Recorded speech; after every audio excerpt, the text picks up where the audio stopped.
I'm going to share with you one of the most destructive lies that I used to believe because I want to encourage you. It's 2026, and if you feel the exact same way you felt at the beginning of 2025, and even more so, if you want to feel different than how you feel right now by this time next year, then I have a challenge for you. I encourage you to depend on Christ in every aspect of life. You see, the lie that I used to believe is that that God only cared for my spiritual well-being. And as I grew in my relationship with Christ, I learned that while my spiritual well-being, my spiritual health is perhaps the most important thing to God, it is not the only important thing to God. And it took so long for me to unravel what that meant. You see, because I didn't think that God cared for my emotional well-being. I didn't really care to grow emotionally.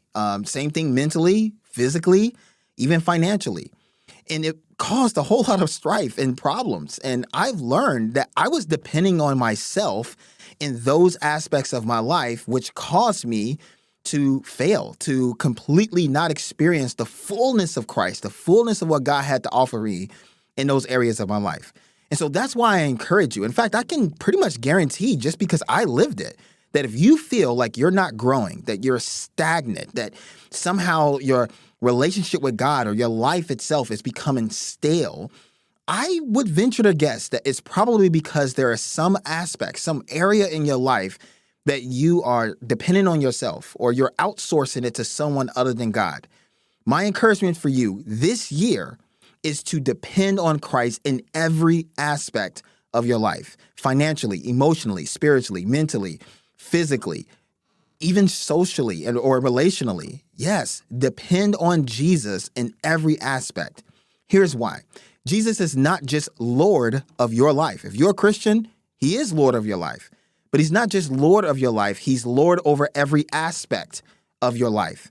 And I have found in all of these years of, and really actually at this point, a couple of decades, it's crazy, of walking with Jesus, I have found that Jesus is completely dependable, which means that I can depend on him completely in every area of my life. And I encourage you to do the same. That's the journey I'm walking on. I want to grow in that. And I'm telling you, when I experience the most growth is when I am dependent on him in every aspect of my life and not trying to figure out anything. What's an area in your life? Put it in the comments. What's an area in your life that you struggle most to depend on Jesus for? And commit in the comments that you're going to depend on him in that area and in all areas, but specifically that area in 2026. You got this.